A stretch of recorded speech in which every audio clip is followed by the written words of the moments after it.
on continue de parler de gestion, évidemment, avec vous, François Jubin, je le rappelle, le président de Wise AM. Oui, le thème qu'on s'est fixé tous les deux en discutant, c'est le thème de la gestion active. Alors peut-être d'ailleurs pour enfoncer quelques idées reçues sur la gestion active, est-ce qu'est une gestion active aujourd'hui? C'est vrai que quand on pense gestion active, on se dit fonds de stock picker ou de bond picker. Voilà, on cherche des sélectionneurs de valeurs, des gestions discrétionnaires. On verra que les frontières évoluent en la matière. Mais déjà, pourquoi est-ce qu'on parle de gestion active? Ça fait plus de 10 ans que j'observe et que je commente les marchés. J'ai très souvent entendu en début d'année, cette année sera l'année de la gestion active. Au terme de beaucoup d'années, ça s'est souvent avéré faux. Là, pour le coup, cette année 2021 montre que quand même, oui, il y a un environnement de marché qui semble être plus propice que précédemment à la gestion active. Alors oui, on a eu une année 2018 qui était catastrophique, hein, avec, je rappelle, un CAC qui fait -9 et des gestions small cap qui font -21. Donc tout le monde n'est pas sur les small cap, mais quand on est gérant actif, on va fatalement avoir un biais vers notamment les small caps sur la partie action. Ça c'est une donnée quasiment systématique. Donc une année 2018 très compliquée et finalement des clients qui se disent mais pourquoi je paye des frais de gestion pour gérer un portefeuille qui fait moins bien que des ETF et autres. Donc on voit bien qu'il y a une poussée très très forte vers la gestion passive et là cette année eh bien branle-bas de combat, on se retrouve avec des gestions actives qui font par rapport au 18 mars jusqu'au 31-12 de l'année 2020, qui font 60% quand le CAC fait seulement 40%, et frais déduits sur ces performances. Donc on se dit, il se passe quelque chose, quoi. Et puis on peut multiplier l'exemple de la surperformance de la gestion active sur 2021 avec beaucoup d'exemples. Donc effectivement, ça y est, on commence à être en ébullition et on se dit, finalement, il se passe quelque chose. Mais justement, qu'est-ce qui se passe? Déjà, si on regarde l'environnement de marché, pourquoi est-ce que l'environnement de marché, depuis mars 2020, est plus propice à la gestion active? Ce qui ne remet pas en cause quand même, ce qu'on décrit d'un mot, mais quand même le cycle de montée en puissance de la gestion passive qui dure depuis plus de 10 ans. On voit quand on regarde les encours, c'est le grand écart entre les flux de collecte vers la gestion passive et la décollecte sur 10 ans en tout cas de la gestion active.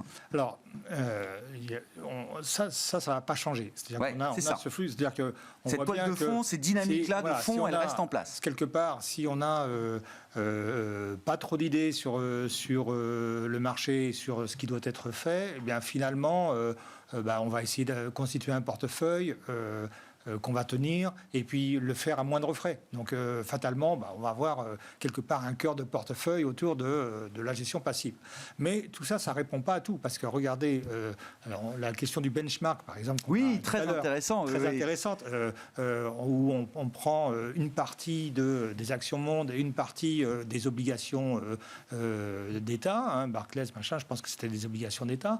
Eh bien, on voit quel intérêt aujourd'hui d'avoir des obligations d'État avec zéro de rendement dans le meilleur des cas. Donc on va chercher à faire autre chose. Donc on va aller chercher d'autres classes d'actifs, d'autres stratégies. Et là, la gestion active, elle a son mot à dire. Donc elle a son mot à dire quand on va aller chercher des segments de marché qui ne sont pas couverts. Et puis il y a aussi des bons gérants. Alors, je voudrais quand même. Ce qu'il faut bien comprendre, c'est que la gestion active, c'est un jeu à somme négative. C'est un peu comme le loto ou le pari sportif.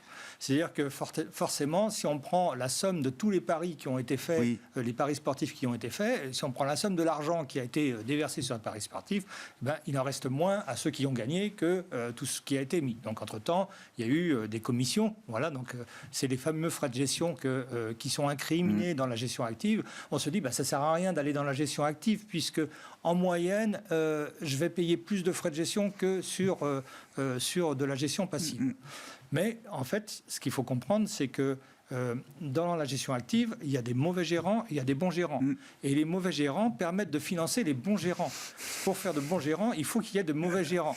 Donc si on supprime les mauvais gérants, on n'aura pas de bons gérants. Donc voilà, tout le monde a son utilité. Et en l'occurrence, ce qu'on souhaite, c'est d'aller sélectionner les bons gérants. Ouais. Donc voilà, donc il y a des bons gérants et il faut savoir aujourd'hui, tout le monde travaille à déterminer ce qu'est un bon gérant. Ouais, bien sûr, ça c'est le travail que vous faites effectivement en allant sélectionner les fonds. Quand on sélectionne un fonds, on sélectionne aussi d'une certaine manière un gérant et une équipe de gestion.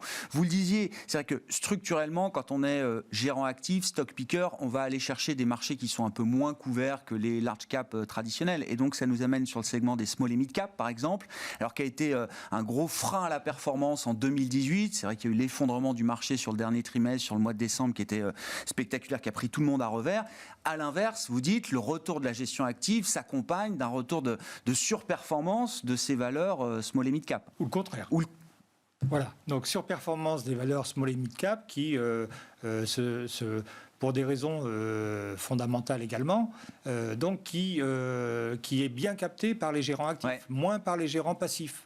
Voilà, donc ça, c'est quand même un élément à prendre en compte. Donc là, on voit bien que dans ce que vous dites, c'est un biais de marché, les small cap, qui fait que c'est accessible par la gestion active plus facilement que par la gestion passive. Donc ça, c'est une première raison pour laquelle on peut trouver des gérants actifs, quand il y a un biais structurel. Ouais.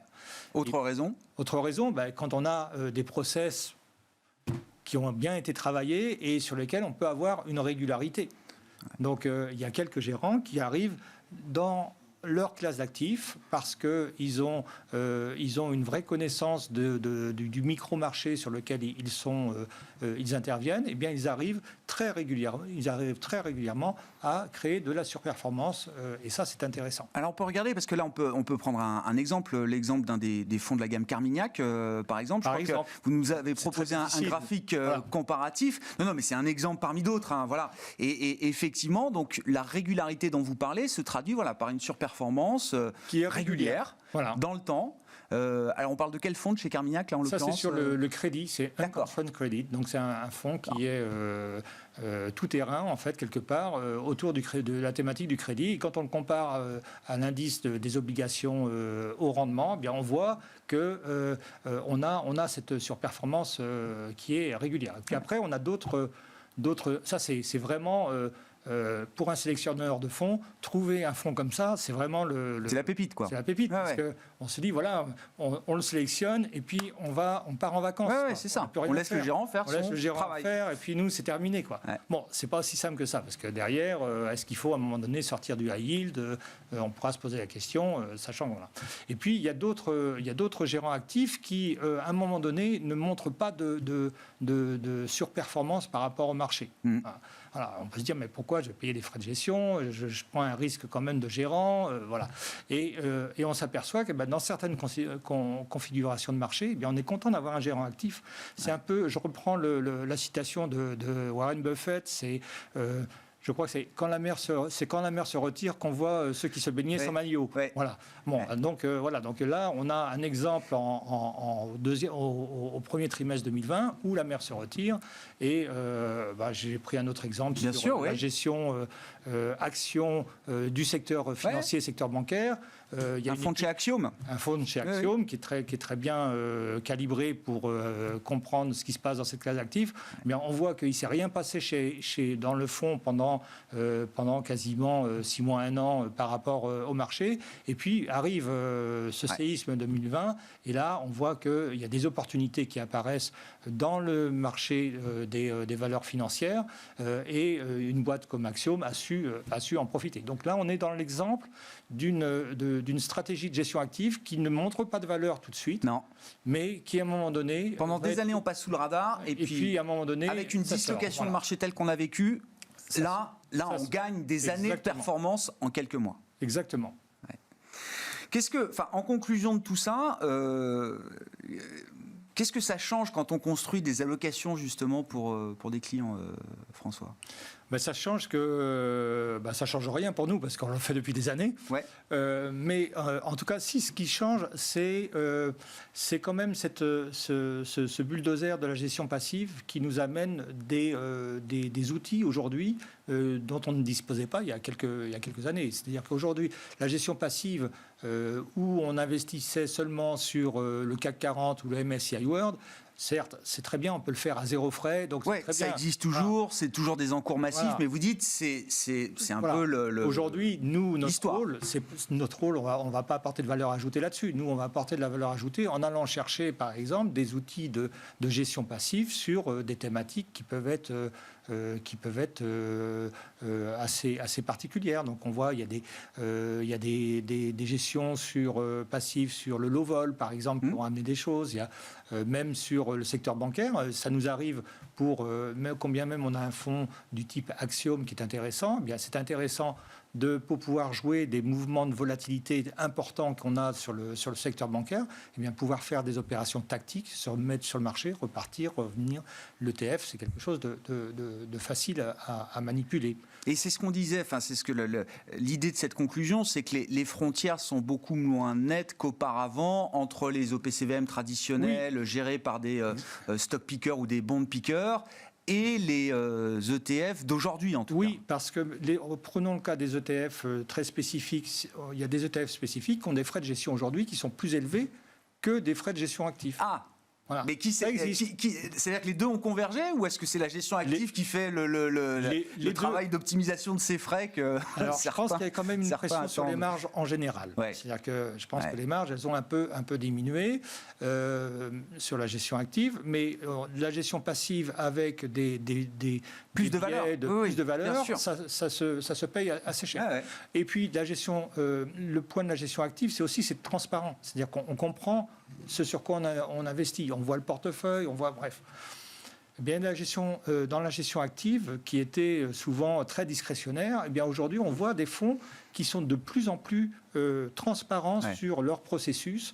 On travaille avec un fonds sur l'énergie solaire ou Actif Solar, pour ne pas le nommer, sur lesquels il y a une trentaine de valeurs. Il y a un process qui est super établi. Il y a très peu de rotation finalement dans le portefeuille. On est finalement très de la philosophie. On se rapproche vraiment de la philosophie. Dans la gestion active, on arrive à se rapprocher de la philosophie de la gestion passive. Bon, deux mondes qui convergent. Alors, merci beaucoup François. Merci d'être venu nous apporter vos remarques et cet éclairage là sur cette gestion active, les fonds traditionnels et les ETF qui permettent de bâtir des stratégies effectivement actives et des frontières qui sont beaucoup moins nettes qu'auparavant entre ces deux grandes catégories de produits. François Jubin qui était avec nous en plateau, le président de Wise AM, invité de Smart Bourse à la mi-journée sur Bismart. On se retrouve ce soir en direct à 18h30.